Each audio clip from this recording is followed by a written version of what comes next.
I hope you guys are comfortable. So first, I would like to thank Dave Ennett for that voiceover and for emceeing this evening.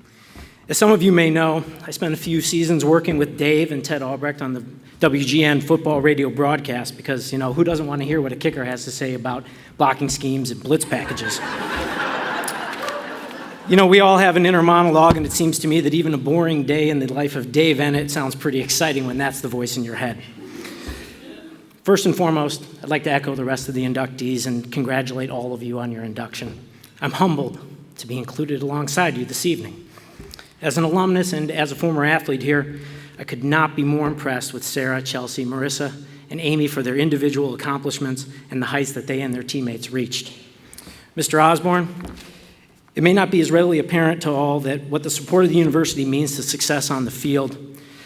You're to be congratulated for your contributions to this university, both athletically and academically to this university. Please accept my congratulations to each of you on your inductions. I'd also like to thank Dr. Phillips and his team at Northwestern Athletics, especially Katie Brown, who answered every one of my emails at 2 a.m., both for this honor and for the tremendous work that went into putting together not just tonight, but this entire weekend. I'm incredibly proud to be standing in front of you all this evening. When my teammate Pat Fitzgerald called me to tell me I was chosen for this honor, I vividly recalled the last time I stood at a podium in this room. When this university, its alumni, its student body, my teammates were in the midst of the most wild and unexpected journey that spawned some of the most defining where were you moments in the history of this school.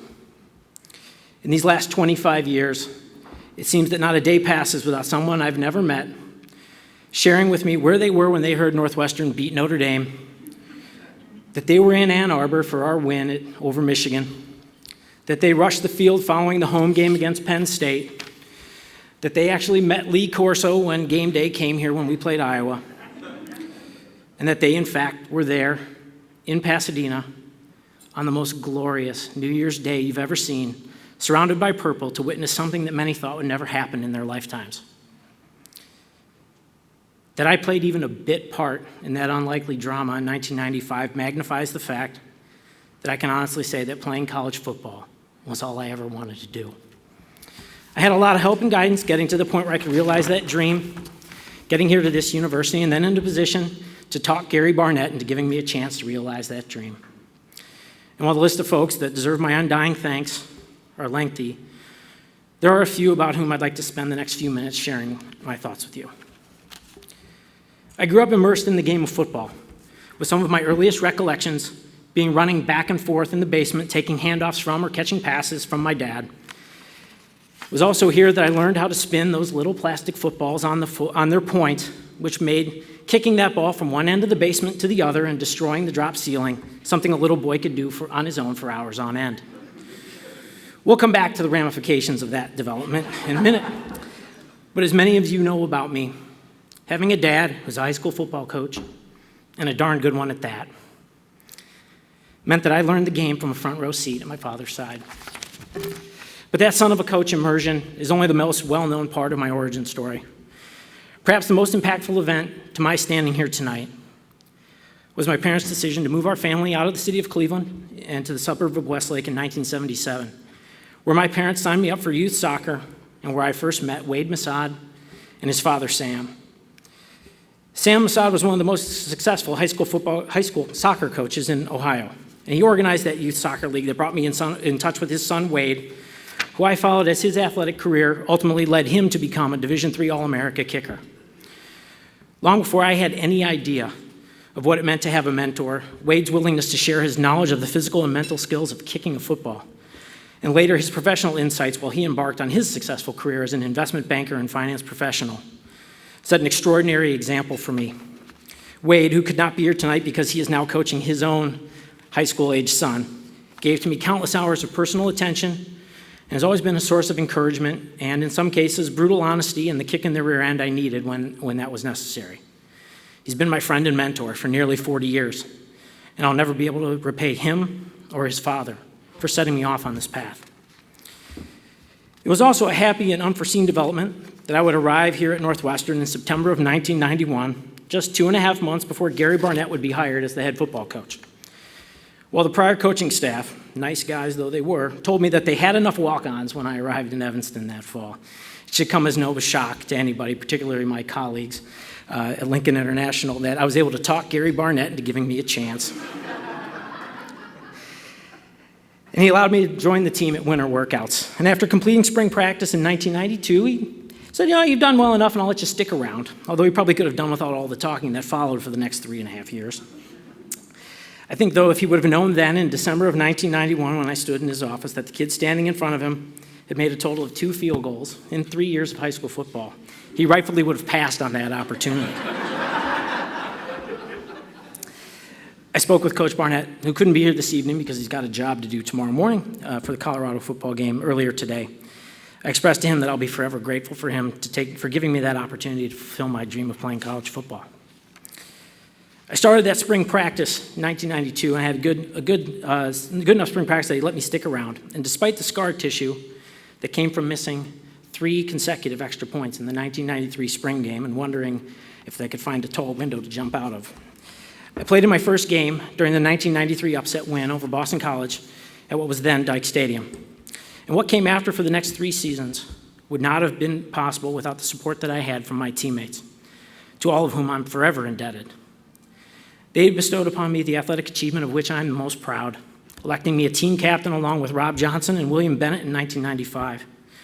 I've also carried with me the regret and guilt that I didn't have the chance to play next to them against USC, because I'm convinced that we would have won if I would have played. There's another guy who didn't play in that game. His name's Pat Fitzgerald. He might have had an impact too. My teammates, we shared so much then. We still share so much now. We laughed and cried together, more often choosing laughter over crying.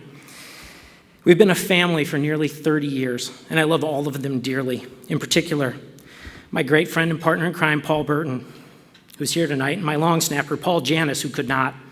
They should be singled out. It's a curious lot of a kicker that your obvious success and failure rides on the anonymous contribution of 2 people who you count on to do their job flawlessly before you get a chance to even do yours. That Paul Janis spent a couple of years playing in the NFL speaks to how good he was at his job. Paul Burton, in addition to being a reliable holder, an unrecognized but great punter, was also my confidant, my psychologist, and a devoted practicer who pushed me to work as hard as he did and was always there to work on that 1.2 seconds between snap and kick whenever I needed it. Paul, I thank you for what you were to me then, what we've shared since then, and for being here this evening. It means a lot to me.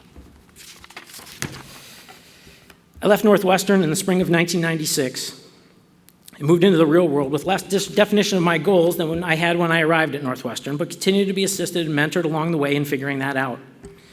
My great friend Tom Hale, in particular, has provided both encouragement and constructive criticism along the way, because us short guys need to watch out for each other.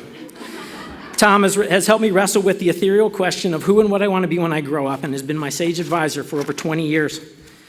I'm also fortunate to have teammates like my colleagues at Lincoln International and to be able to call myself your partner. I'm also lucky to have a great group of friends at Glenview Club, many of whom are here this evening, who both encourage me and keep me grounded. But I've saved for last the folks without whom I clearly would not be standing here tonight, and I'm going to try to keep it together here while I talk about my parents.